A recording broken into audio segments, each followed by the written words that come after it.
I'm going to try to get that thing done as soon as possible. Micro Center opens up at 10 o'clock. I'll be there with bells on to say, okay, I need a new power supply. So anyway, Well, Jack, you got some wisdom for us this morning? No, the disruption in the technical world has disrupted Jack. So well, anyway, you know what? Yeah, go ahead, man. anyway, uh, okay. Well, have a good show, and we'll check back with you in just a little while. What you got for us today? Well, we have a great show for you today, folks. When I tell you we have a great show, I mean that we have a great show. I mean, look, I'm going to start this way because let me pull up the title of the show today is as follows: Colombian President challenges Trump. The MAGA versus MAGA feud is on, and the MSM must join democracy fight. Now, I have some audio for you and video for you, but I'm not going to play it because we have this complication of having to rewire, as Howard would say, put the tins and cans in different ways to get it running. But you know what? Ultimately, we found a way to come across and talk to all of you. So anyhow, here's what we're going to do. Let's go ahead and get started with Colombia. And the article well, I'm not going to start with the article. I'm going to start with what I know. That's the part of the world that I'm from.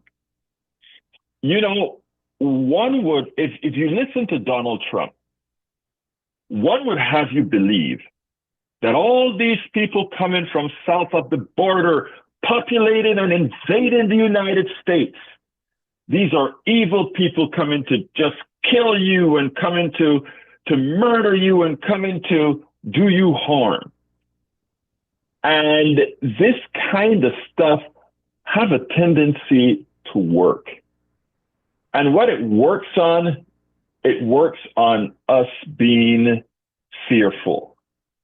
It works on us being somehow thinking that these people are out to get us. Let me give a categorical statement before I start. It is a fallacy to believe that around the world, Americans aren't liked. Americans set trends. America is a place where America is a fusion. America is a fusion of people from all over the world. That's what it has become. That's not how it started, but that's what it has become. And in being the fusion of the world, you'd hear Reverend Barber talk about creating the fusion movement. Well, the fusion movement was created a long time ago.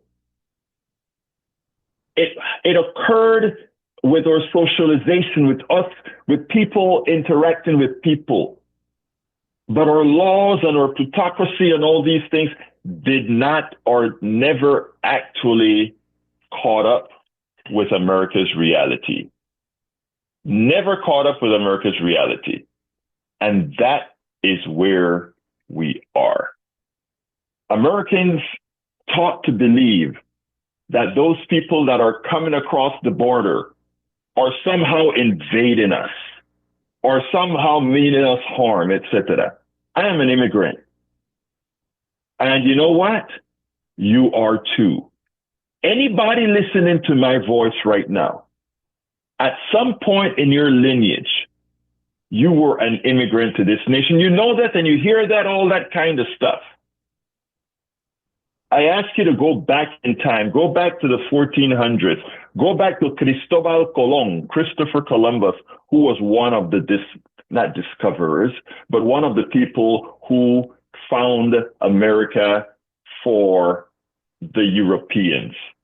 You know, I want you to think, if you are a Native American, somebody whose lineage went through thousands of years of being in America, if you have to go to school every day and hear Cristobal Colon, Christopher Columbus, the discoverer of America, and you have to learn that this was a great guy who, you start to ask yourself the question, well, who the hell are the Incas, the Aztecs, the Mayans, the Chocoes, and all of those that were in this land from the tip of Alaska, the Inuits, all the way to the tip of Argentina.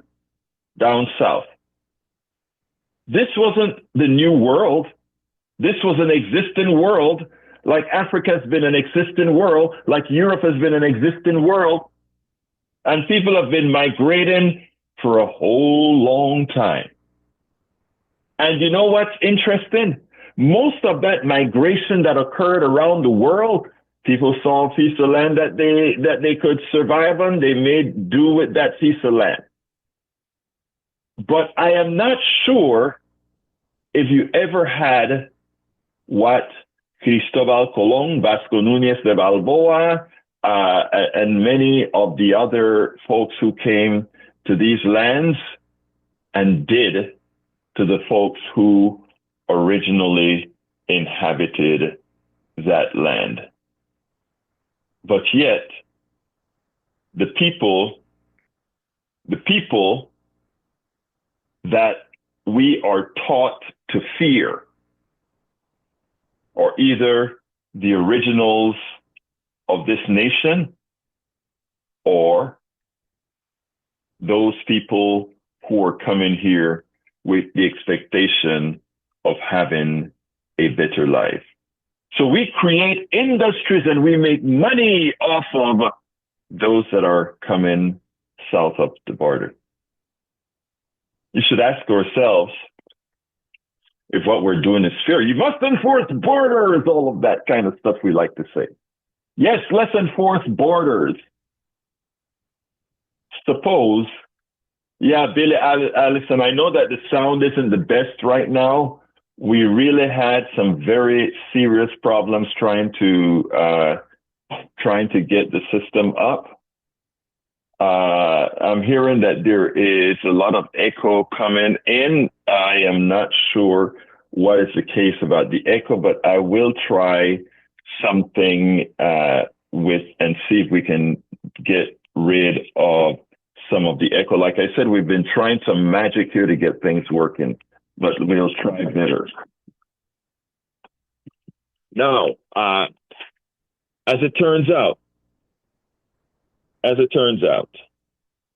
okay, let me know, folks, if that is sounding any better. We're hoping that we have gotten rid of some of the echo. I imagine that somebody will text me and let me know if a lot of the echo has now been relieved. Again, systems down. That happens every so often. I hope we're improving with the echo. Anyway, so as it turns out, going back to the origins, we have been taught that somehow these immigrants that are coming over here, whether undocumented or not, somehow they are less than. Somehow they are less than. That is not the case, folks. That is definitely not the case. Last night or yesterday at some point, we sent airplanes, 2 airplanes with a lot of undocumented workers being sent back from the United States. And the president of Colombia told those planes, turn around. You're not going to be landing in Colombia because of the way you treat our people. You're not going to be landing in in Colombia. And when those planes turned around and made it back to the United States, Trump said, we will throw a 25% tariff on everything coming from Colombia. To which Gustavo Petro, the president of Colombia, answered back, if you put 25% tariffs on us, we will throw 25% tariffs on you. Donald Trump then comes back and says, And if you don't start accepting folks by in a week, we will throw the tariffs up to 50%, to which President Gustavo Petro says, and we will do the same. As then, of course, it keeps escalating. It keeps escalating. I want you guys to understand one thing. We are no longer in a true, while America is a military power, it can command the huge military, it can do as it pleases, because nobody has the power that the United States have militarily. But economically, America is not the power one would think it is. I had Dr. Richard Wolff on my program about 2 or 3 days ago, and I learned something. I always knew that BRICS was up and coming, BRICS, Brazil, Russia, India, China, South Africa, and a few other countries forming a virtual financial system, if you will, an economic group. And what I found out from Dr. Wolff is finally that particular group is actually worth their GDP far exceeds the GDP of the United States of America.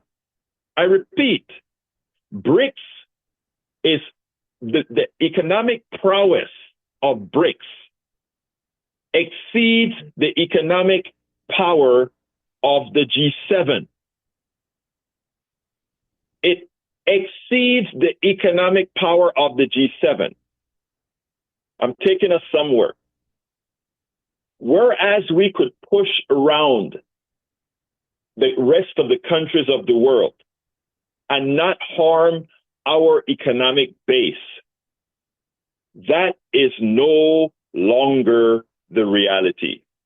And it's something that is hard for us to grow into. But remember, we are just 4.5% of the population. 4.5% of the population, while we command 25% of the resources. A lot of that's going to change. Is that a good thing? Of course it's a good thing. It's a good thing if we have a more equitable world. And why is that? Because you have less conflict, you have less wars, you have less, if people are not always fighting each other for more.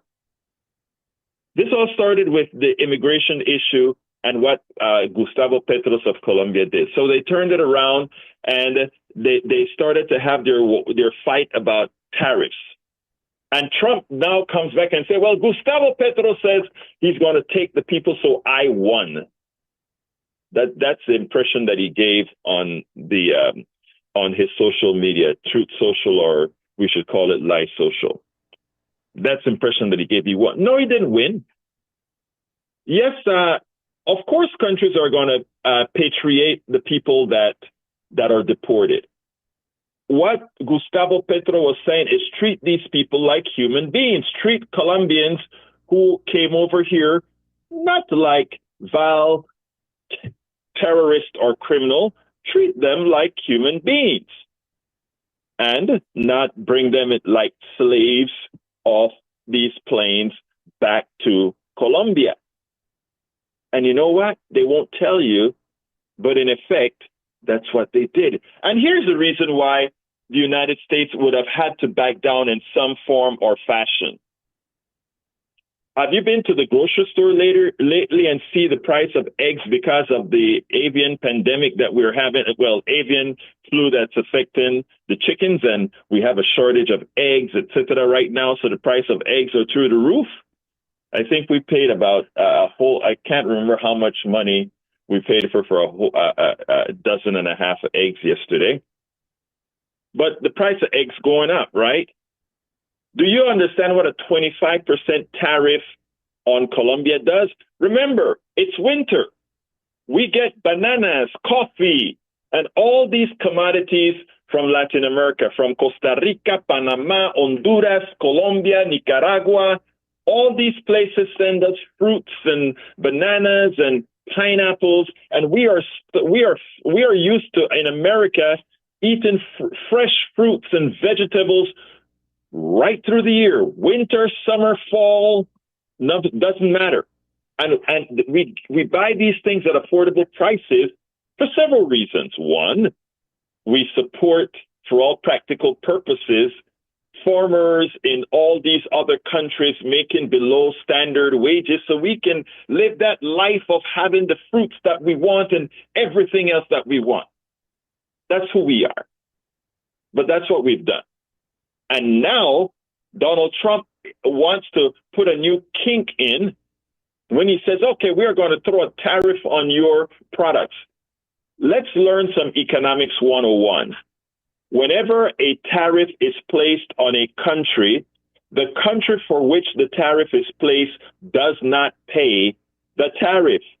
The American companies who buy the products pays the United States government a tax on bringing that product in, and that tax goes into the United States Treasury, and that tax is then charged by the private company in the United States to every single American who buys those products. And when you raise the price of a product to cover the tariff, what is that called? Inflation. Again, one of the reasons Donald Trump says he loves his people to be stupid, and that's not me saying this, that is the Führer of those who voted for him. He said he likes his people stupid. I didn't say that. Donald Trump did. And you know what? When he tells you that he's putting a tariff on a country, and he doesn't tell you that means your price is going to go up, again, he's assuming that you're stupid. But you're listening to Politics Done Right now. And what we do here is we make sure to tell the truth. We make sure that Americans understand what's really happening, what's really going on. So the reason that tariff scare didn't go through on Colombia yesterday, and this all happened on Sunday, the reason it didn't go through Sunday is Trump knew exactly what would have happened. As soon as you put a tariff on Colombia, that morning coffee is going to go up by 25%. That morning banana is going to go up by 25%. That pineapple is going to go up by 25%.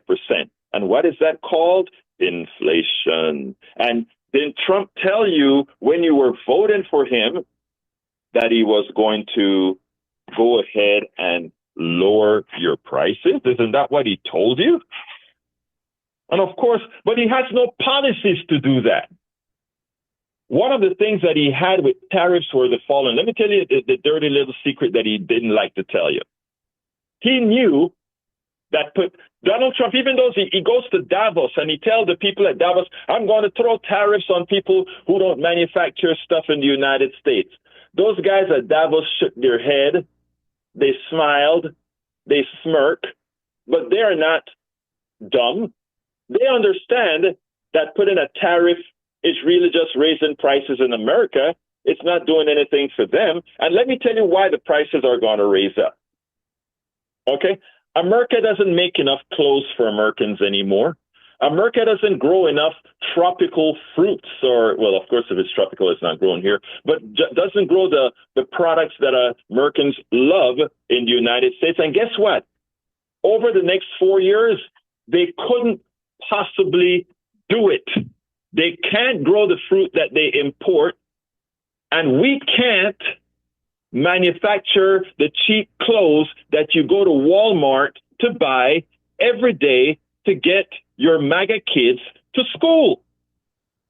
We can't do it. And we can't ramp up production in the 3 or 4 years that Donald Trump will be in office so that there isn't inflation. So you will pay those high prices for the duration of the Trump administration if that was realized. But you know, he wanted to do a double take.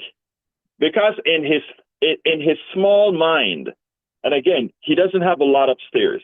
In his small mind, what he sees is the following. Wait a minute. If we throw tariffs onto products, on countries, we can sell it to Americans as we are charging that country a tariff because they're not doing what we want them to do. But at the same time, he's filling up the United States coffers, the United States Treasury, with a VAT alorium tax, meaning a sales tax. He's filling America's coffers up with that tax that then he's going to give back as tax cuts to the wealthy, not tax cuts to you. Because remember, when he puts a tariff onto a product, that product, that the price is going to go up. So any minor, very tiny tax cut he gives you will go right back into paying for that product. And that tax that he collects from the increase in price of that product is then going to be given to the wealthy guy who gets a lower tax, a lower corporate tax, a lower capital gain tax, and all the taxes that he's going to reduce. In other words, folks, once again, you've been had. Once again, you've been had. Again, one of the stories that I was going to talk about today, or that I am going to talk about today, is an article written by Ralph Nader. Everybody knows who Ralph Nader is, a consumer advocate. And it's an important article. The title of his article is, "To Defend Democracy from Trump, the Mainstream Press Must Cover People's Movement." That's a scary title. That's a scary title. Because it is saying that to defend democracy, we are dependent on the mainstream press to cover people's movements. And what are people's movement that we're talking about? We're talking about people's going out in the streets and protesting. Did you know there was a big protest in Washington on Trump and policies? No, you didn't. And why didn't you? Because it wasn't covered. Did you know that our big event, where all progressives get together and we bring think tanks in from all over the country and we meet in the summer, every single summer, it's just as big, if not bigger, than CPAC, that gets covered from the beginning to the end on CNN, on MSNBC, on Fox News. There's an alternative to CPAC. It's called Netroots Nation, and many other organizations that have these policy type people's movement, just like CPAC or any conservative movement. They cover CPAC, but they rarely cover Netroots. I cover Netroots, and many other small independent media, progressive media covers Netroots. But most Americans don't know the value, the things that are happening in Netroots, the things that make a difference in Netroots, the policies that we talk about to make America better. Instead, we hear all the junk from CPAC. That's all we hear, the junk from CPAC. So my question again is, to defend democracy, if we really are going to be dependent on the mainstream media, we're hosed. And I don't say that lightly. If we really are going to have to depend on that, we're hosed. But look, folks, there are answers. KPFT, Pacifica Network, Daily Coast, Common Dreams, many Substack newsletters that are out there, meaning folks like Cox and others, Egberto off the record, we are having to create our own media infrastructure to get the message out. And that infrastructure has to include all of us. That infrastructure has to include all of us. This is what Brother Ralph Nader had to say. A lawless madman with cunning political skills is at large in our White House. After less than 5 days in office, he has set a record for flamboyantly issued executive orders, many violative of federal statutes and the Constitution. A partial list, and I want you to listen well. He has withdrawn the U.S. from the World Health Organization, damaging international coordination regarding pandemics. I want you to think about this. The avian flu, or I don't remember the actual name for the flu that's affecting chickens, right? Chickens and ducks and other flying animals, birds. Now, we don't know if this thing is going to cross into human beings, meaning be transmitted between human to human contact. We don't know that. But we do know something, and that is this is a flu that doesn't only affect the United States, but it affects all over the world. And of course, fine time that we picked to leave the World Health Organization. It's also called the WHO. Now, we know how responsible Donald Trump was with COVID-19. And you know I'm kidding, because he got over 400,000 people that died that didn't have to. I claimed it was 1 million. It's over 1 million Americans that died from COVID. But one of my listeners at 3 o'clock said, Egberto, we want to remain factual. And what the organizations have calculated is that it's about 450,000 unnecessary deaths that occurred from COVID. So I've got to stick with what the numbers said. We know how well Brother Trump handled COVID-19. And we placed this country in his hands again. We placed this man in charge again. When Ralph Nader talks about the mainstream press needs to be a part of the people's movement in order to protect democracy, they did a very poor job in pointing how Donald Trump was derelict of his duty to keep this country safe. No other president had to live through, a recent president had to live through a pandemic of this sort because they nipped it in the butt. There were many potential pandemics that could have afflicted the world that presidents from Obama to Bush nipped in the butt at its origins. And it's not at its origins on the way it quarantined here in the United States. But Donald Trump, somebody who is lacking of intellect to the nth degree, he allowed the richest country in the world, the most prosperous country in the world, the country that has the best science in the world, he dummified it to the extent that none of those things matter. Do you know the country of my origin, Panama, did better as far as the percentage of people killed by this disease than the United States?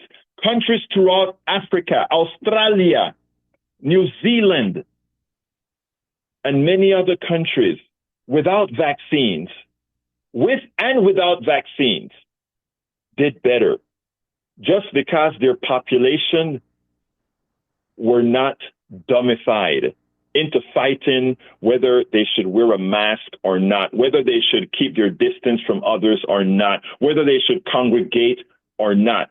Simple things that we use our rugged individualism directed by Master Trump into getting a lot of Americans killed.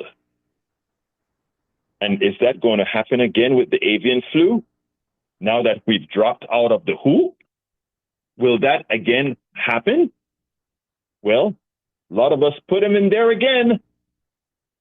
And we're living to see what the possibilities are going to be. The wreckage that we are going to have to clean up after 4 years of this disaster. Hopefully, in the midterms, we get corrective actions to neuter whatever possibility he has of doing any more damage than he's going to get done in the first 2 years. So what else did he quit? First few days, he quit the Paris Climate Accords, nations working together against climate change. And what else is he doing? Reducing all the subsidies to windmills, to electric cars, and all the things that makes the air better, makes the environment better. He wants to cut, and he wants to just drill, baby, drill. And as much as Brother Biden was drilling more than he has, the drill, baby, drill, and soup up the oil industry. Somebody should have reminded him, and somebody should remind Texans specifically, that the largest producer of electricity from wind power is right here in the state of Texas. In this vast state of Texas, while we have the rhetoric used to dumbify Texans, the plutocrats are still building windmills.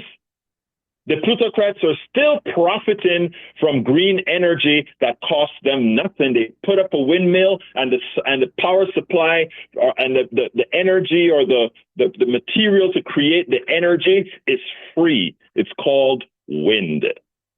And they're making megawatts upon megawatts of electricity here in Texas, more so than in California, the liberal state. But we have a Neanderthal in office talking about somehow green energy is a bad thing, or somehow it kills whales and birds, and that is what we placed into office. That is what we placed into office. A person who puts us back as the rest of the world moves forward. A person that puts us back. So folks, Ralph Nader continues and he says, selected corporate ideologues to run regulatory agencies. You know, the reason we don't want dioxin or BTE in gasoline tanks, etc., is because it gets into your water table, and if it gets into your water table, it's there just about forever. Regulations prevent that from happening. If you want to know why you don't get salmonella in all the eggs that you eat, if you want to know why the H1N1 pathogen was found, it's because of regulation. If you want to know why even folks that are selling raw milk, they're advised appropriately not to sell, it's your regulatory agency.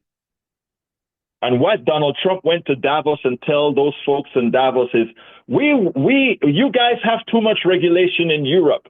Here in America, we have too much too. We're getting rid of them. It's open for business. Come on in.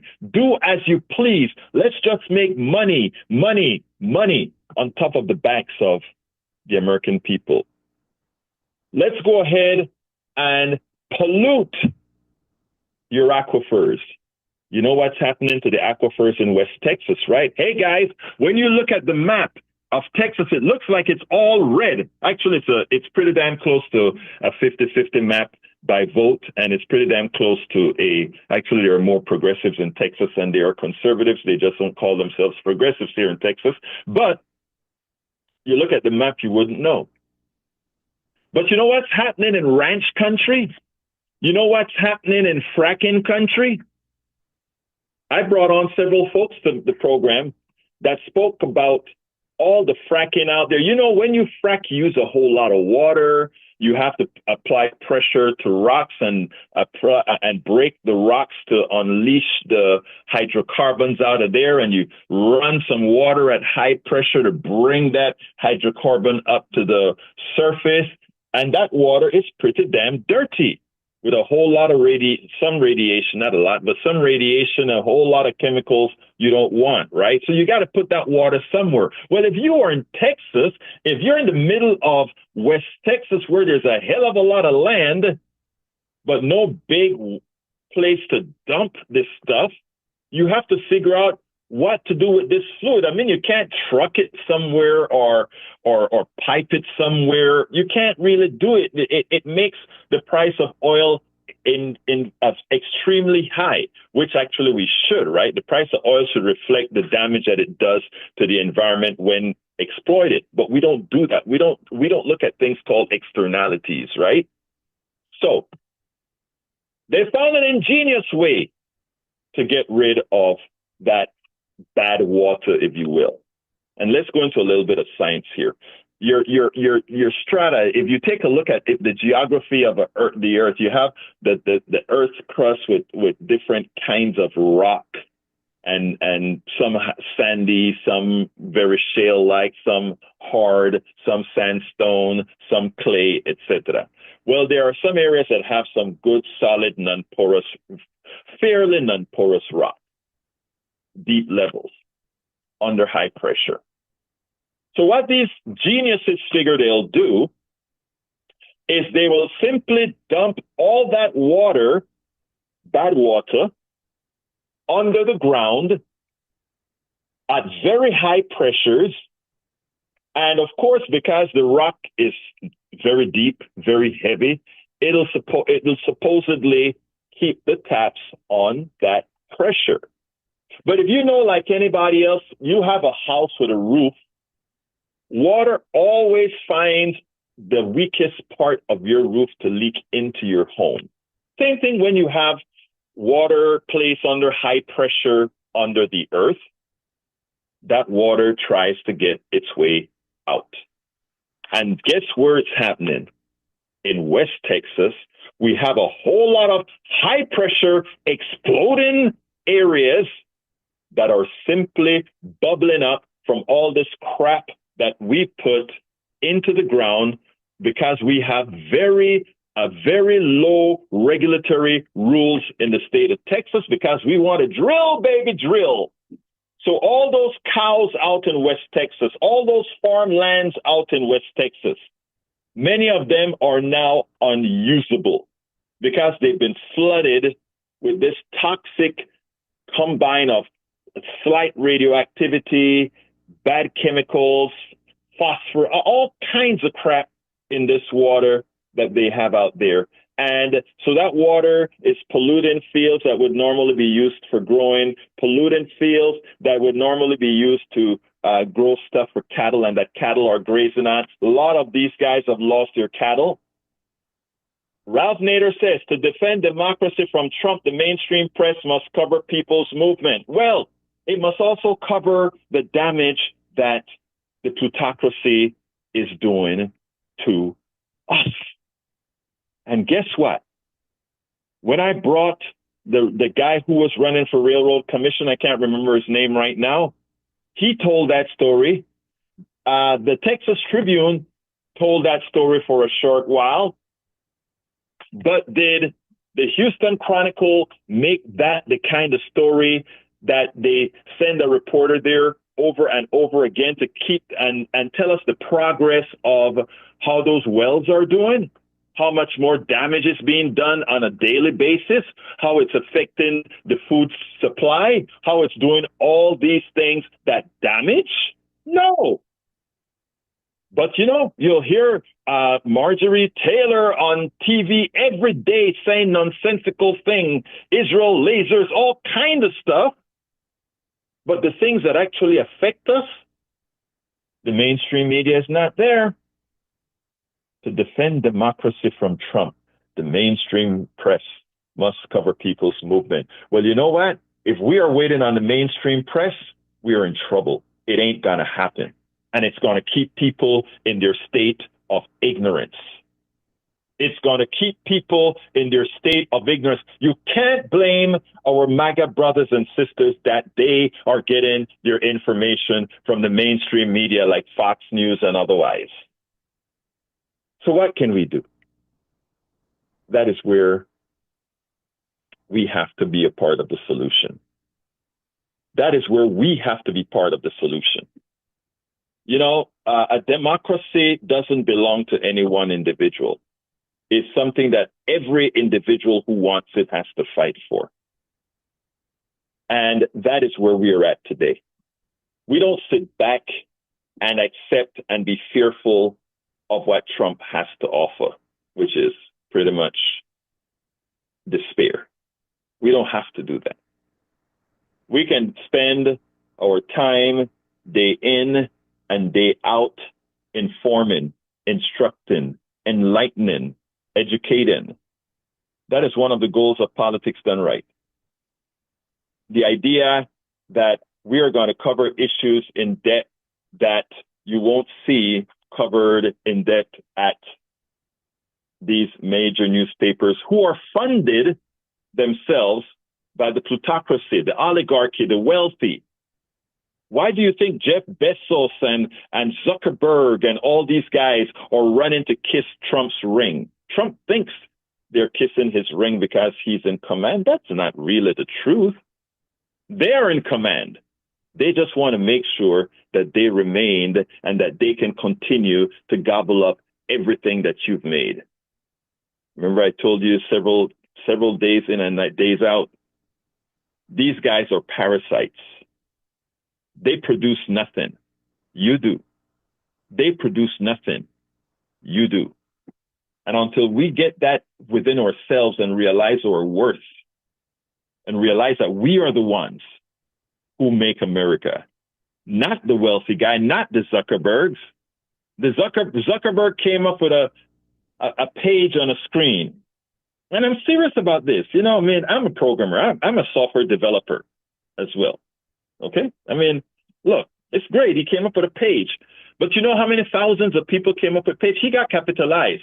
When I looked at it, one of the reasons I have so much disdain for the capitalists, and, you know, people wonder, hey, we have some people that come into the chat. And by the way, let me salute the people in the chat. Billy Allison Irwin, welcome aboard. Allison Dreams, welcome aboard. John R. Aguilar, welcome aboard. Gayla Kunis, welcome aboard. Rock, welcome aboard. I also have Lee Darlington, welcome aboard. Thank you guys for all being here. Sorry for the mishap, and I don't know if the telephones are working. If they're working, you can call in. We'll see if it works or not. I don't know, but you know, I can talk forever on these issues. So I just want you to know that. Let's go here. When I talk about these plutocrats being parasites, I am not mincing my words. I'm not saying that to be hyperbolic. I actually mean it. Alistair Waters, welcome aboard on the chat. I actually mean it, my brothers and sisters. These wealthy plutocrats, by definition, are parasites. They create nothing. They like you to believe that they're making that money, and if they don't make that money, innovation stops, creation stops. That's false. The people who innovate, the people who create, the engineers, the doctors, all these guys that are doing things that are meaningful, that makes a difference in your life, they do it without being wealthy. Yes, the wealthy guy pays them, but guess what? Why the hell do we need the wealthy guys to pay them? Why do we need the parasites? We can create, and Richard, I have spoken to this a lot with different economists, Richard Wolff. I've even spoken to it with Robert Reich, etc. Although Robert Reich, sometimes once I asked him, why do we need that format? He said, his answer was, well, that's how America operates. But here's the thing, folks. There are economic models, and I have an interview that I did with Richard Wolff that I'm going to play here sometime in the near future. played it on the 3 o'clock show. No, I'll be playing it on the 3 o'clock show today, I believe, where he talks about different economic models that really take your worth into account. Your worth into account, not the parasite's worth, but your worth into account. And that is what, but to be able to get there, we have to remove the indoctrination that we get from the time we were born, to the ads that we see, to the education that we get. We have to get rid of that indoctrinative state. But there's so much pressure being placed on our mainstream media and all these other avenues where we get our information from. And that is what needs to be mitigated. And you know what? That's what KPFT, Pacifica Network, that's what other entities, Common Dreams, that is what we do. That is what we do.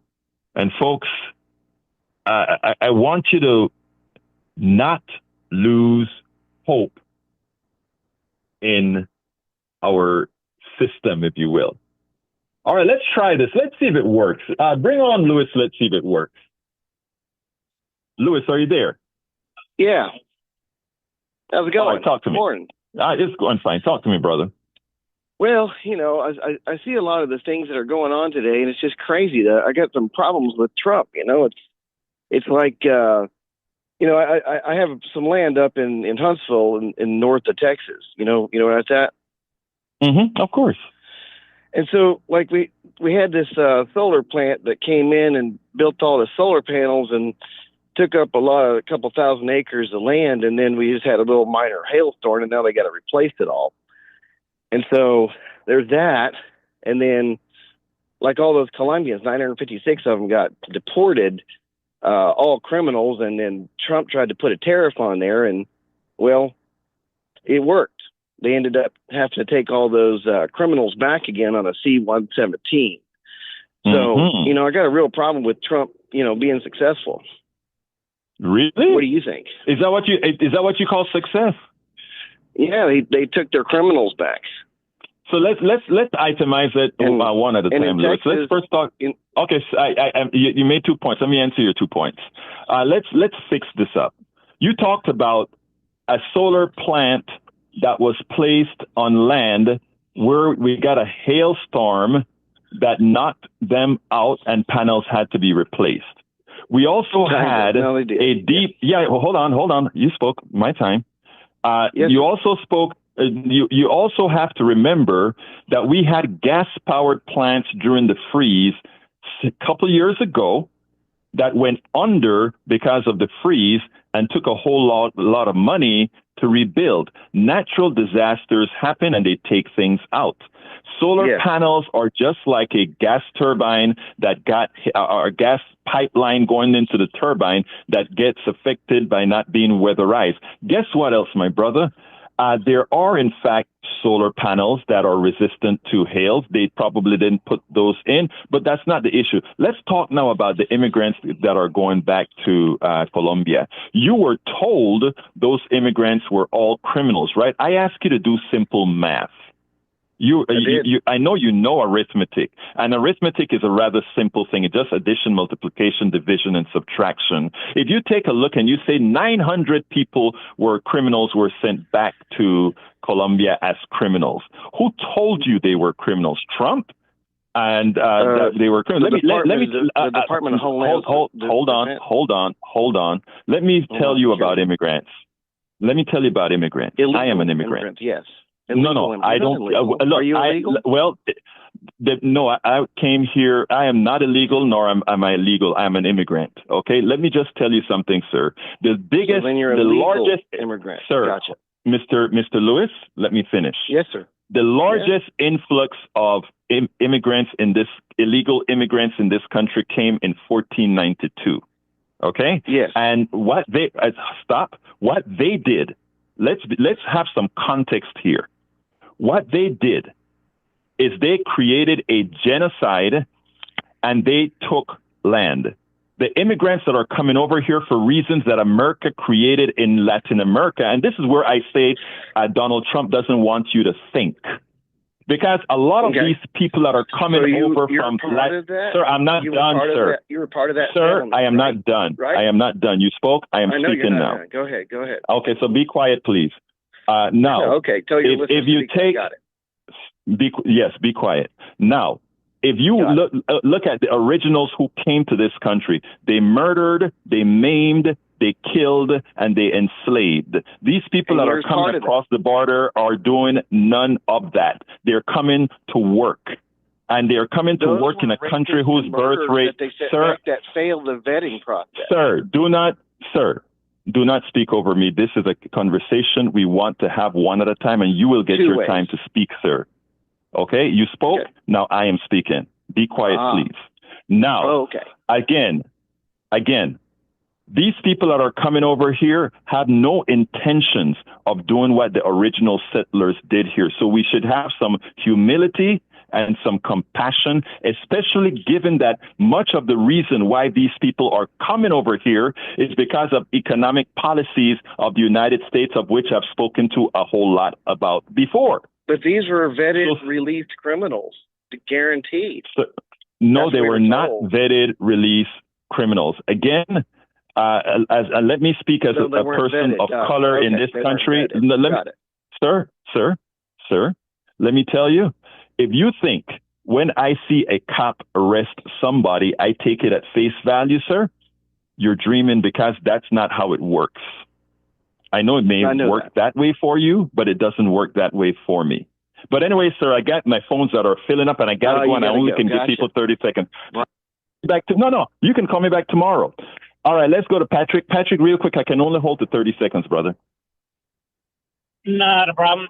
Okay, solar panels are rated for 10-year storms. So unless somebody got some defective solar panels, that guy's lying to you. Next, if you don't like solar, that means you like more expensive gas. And if you don't like free nights and weekends on your electric bill, you don't like windmills. The number of electric cars on the road has been keeping gas prices down. And unfortunately, too many of us are too stupid to understand that. I'll leave it at that. Thank you. Thank you, Patrick. I love to hear when people come over with facts. Welcome aboard, Jack. All right, come on in, Augie, real quick. 30 seconds, Augie. Yeah. Well, we have a convicted felon, a criminal, who is kicking out people that he calls criminals. And it's funny that we have the criminal in charge convicting people that he calls criminals, but it's the presidents of these other countries of Mexico, Colombia, and Brazil. And there's going to be many more that are going to be acting against Trump. And Trump called his voters in 2016 suckers. And exactly. And I'm going to have to leave it right there, Augie, but you nailed it. Yeah, they call them suckers, right. and the caller before shows exactly why some of that happens. Brian, come on in. You got 30 seconds. Yeah. Have you heard of Beverly Williams? She was arrested under the Biden administration for praying at a abortion clinic across the street on a public highway. She was arrested, and Trump pardoned her. Did you know that 60% of the people in Panama don't have the ability to have indoor plumbing? Oh, you didn't know that, did you? 60% of your country. Panama, and I'm glad. By the way, I'm glad that you said that, but you're simply wrong about that. But I don't have the time to do that. I am from Panama, and I love when somebody who doesn't know a country can tell me what they've read from, as opposed to somebody who lives there and knows the entire country. I don't have to look it up. I live. Anyway, studio, come on in. Let's close. Oh, we're still working. We're still working on the problems here. So take it home, Egberto. All right, let me give some kudos, guys. I don't know if you guys understand the technical difficulties we had today, and Howard is still working his butt on it. We have been working magic to get this show. I cannot commend Howard and Jack enough for actually making this happen. Folks, the rest of the show is at politicsdoneright.com/newsletter, politicsdoneright.com/newsletter. I love you all. Thank you all for listening. We need you. We have to be the resistance. My name is Egberto Willies. This is Politics Done Right. And you guys know how I end this baby. I am what? Out.